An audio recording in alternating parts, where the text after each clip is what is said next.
saya mau ke Pak Arianto. Pak Arianto, berikan pencerahan ke kami mengenai pencabutan LP dan apa yang dikatakan oleh kedua belah pihak. Ya, jadi intinya ginilah, polisi itu ya sudah menyidik dengan aturan yang berlaku.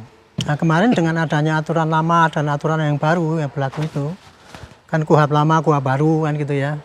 Nah itu sudah ada arahan daripada pimpinan Polri ya bahwa kalau ada perbedaan aturan-aturan itu tadi seperti tadi sampaikan oleh Pak itu, cari yang teringan, yang menguntungkan dia. Gitu. Nah, kemudian kejadiannya itu juga kemarin sudah ditetapkan bahwa ini karena sudah masuk ke ini, oke lah pakai yang baru. Gitu. Tapi kalau ada terjadi duplikasi, maka pakailah aturan yang teringan. Contohnya kayak gitu. Makanya tadi kalau dibilang kan ini hukumannya segini kok dulu ternyata di Perkap itu tidak sebutkan mengenai hukumannya itu, makanya itu yang terjadi. Tapi intinya begini ya, ini kasus ini rame antara pihak A dan B itu tadi, ternyata kan sangat complicated. Ya. Dan itu memakan waktu panjang banget kan itu. Nah polisi sekarang akan berusaha bagaimana supaya ini gonjangan ini cepat selesai. Nah sekarang ada kesempatan kok kebetulan yang mau RJ. RJ itu kan bagus sekali karena sudah ditampung dengan undang-undang yang baru, yaitu difasilitasi. Gitu. Adapun kemudian ada kekurangan-kekurangan, kalau itu kemudian itu dianggap itu melanggar hukum, ya di peradilan aja.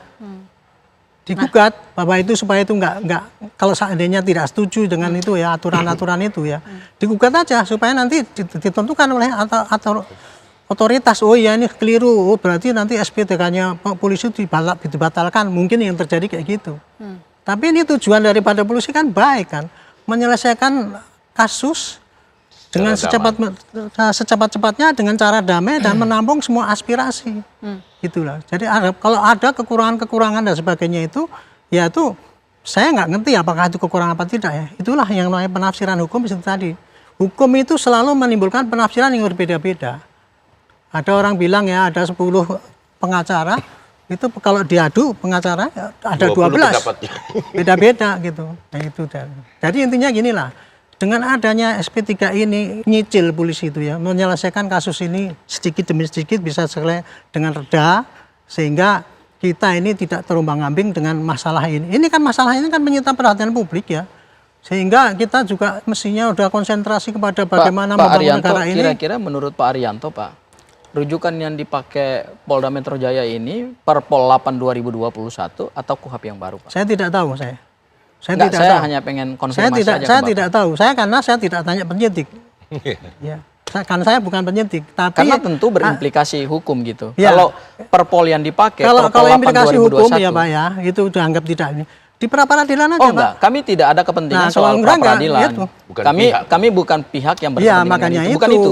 Catatan kami adalah ketika kita melakukan penegakan hukum, apalagi ini sekelas Polda Metro Jaya dalam perkara mantan presiden, tentu aspek-aspek hukum formil dan materialnya harus diperhatikan dengan tepat. Saya misalnya mengkomentari apa yang disampaikan oleh Bang Ade Darmawan ya, bahwa kalau Perpol 8 2021 dipakai karena di situ ancaman pidananya 5 tahun tidak dipersoalkan ancaman pidananya, ya saya setuju betul. Saya udah baca Perpolnya soalnya. Tapi kalau kita kembali kepada dasar delik pidananya di pasal 5 Perpol 8 2021 clear itu. Bahwa perkara yang menimbulkan kegaduhan, menimbulkan konflik di masyarakat, menimbulkan keguncangan, itu tidak boleh dilakukan restoratif justice. Kalau kita merujuknya pada pasal 5 Perpol 8 2021, itu clear itu. Silakan dibaca kalau Bang Ade mau baca. Ya. Jadi artinya menurut saya begitu kita mau menempuh restoratif justice sebagai dasar untuk keluar SP3, maka sebenarnya penerapan hukumnya harus dilakukan dengan cermat gitu. Ini perdana loh, SP3 perdana di KUHP yang baru, di KUHP yang baru, dan semuanya harus sesuai dengan aturan hukum. Kita bukan hanya bicara kewenangan, mohon maaf Pak Arianto ya. Kalau bicara kewenangan, betul ini kewenangan penyidik gitu. Tapi kan kewenangan, SP3 itu kewenangan penyidik. Tapi kewenangan kan harus berbasis pada hukum acara dan hukum material. Harus, ini penegakan hukum loh. Ini kan nasib orang ditentukan dengan penegakan hukum.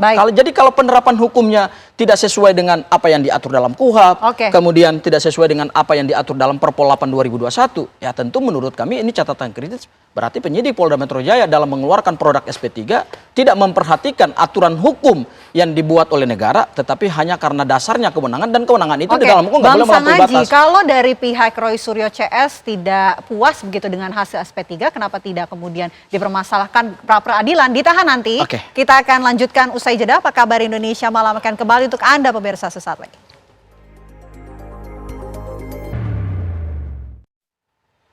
Kita lanjutkan diskusi kita. Bang Sangaji, jika tidak puas begitu dengan hasil SP3, kenapa tidak kemudian menempuh pra peradilan? Mungkin perlu saya klarifikasi kepada semua pemirsa ya dan semua masyarakat Indonesia ya. Keluarnya SP3 ini sama sekali tidak berdampak apapun terhadap semangat perlawanan Mas Roy.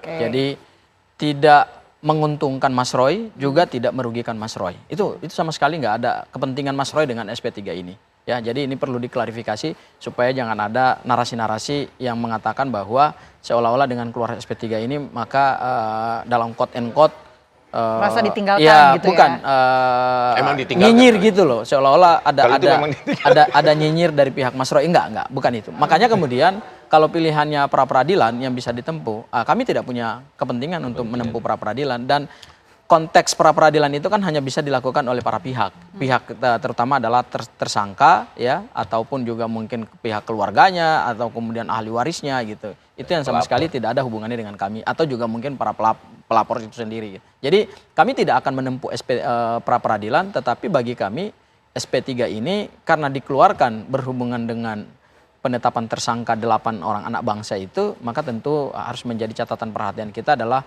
dikeluarkan harus sesuai dengan due process of law. Jadi artinya harus memperhatikan betul hukum acara pidana kita, hukum pidana material kita juga itu harus diperhatikan. Sehingga nanti pada saat produk ini dipertanggungjawabkan secara hukum, produk ini tidak cacat gitu. Cacat itu dalam arti rujukan-rujukan kemudian pondasi hukumnya harus lebih clear gitu, harus kuat gitu. Karena tadi kita masih bimbang ini kan, pondasi hukum mana yang dipakai oleh Polda Metro Jaya? Apakah adalah Perpol 8 2021 atau KUHP gitu? Kalau kemudian kita merujuk pada apa yang dikatakan oleh Pak Arianto tadi bahwa dicari hal yang paling meringankan, memang benar. Di sini diatur disebutkan bahwa rujukannya itu adalah pasal 3. Pasal 3 KUHP. Ya. Pasal 3 itu kan hal yang menguntungkan gitu. Baik, Bang. Nah, hal yang menguntungkan ini menguntungkannya dari aspek mana nih? Karena kalau dalam Perpol 2021, 8 2021 pasal 5 mengatakan bahwa perkara pidana yang menimbulkan keguncangan, menimbulkan kegaduhan, mendapatkan atensi publik itu tidak bisa dilakukan restoratif justice. Baik. Kita bergantian ya. Saya mau ke Bang Ade. Bang Ade, silakan. Kalau saya melihatnya gini, ini kita berbicara KUHP dan KUHP ya. Nah, saya melihat ada pasal 51C juga di KUHP yang baru ya. Nomor 1 tahun 2023 ini menekankan tujuan pemidanaan selain pidana pokok yaitu penyelesaian konflik yang ditimbulkan akibat tindak pidana, pemulihan keseimbangan serta ya mendatangkan rasa aman dan damai bagi masyarakat. Bahwa kemudian abang saya Bang Gofur menyampaikan tadi bahwa terkait persoalan publik kemudian kerusuhan di masyarakat, bahwa kemudian ini bisa juga menjadi rujukan pasal 51C ini. Bahwa konflik itu memang harus diselesaikan dengan perdamaian agar tidak berkelanjutan. Artinya ya saya rasa ini kita melihat bahwa intinya bahwa perdamaian yang dilakukan antara kunjungan ya, saya menyebut kunjungan karena nanti diprotes lagi nih, ya kan? Kunjungan Bang Egy Sujana ke Solo. Kalau menurut penilaian saya secara pribadi, terjadi pertemuan itu, saya rasa itu lebih silaturahim dan silaturahmi itu lebih di atas daripada perdamaian. Karena ada dua orang yang berkonflik, kemudian mau duduk bersama dan berbicara terkait bangsa ini, saya rasa itu adalah tujuan yang baik kan.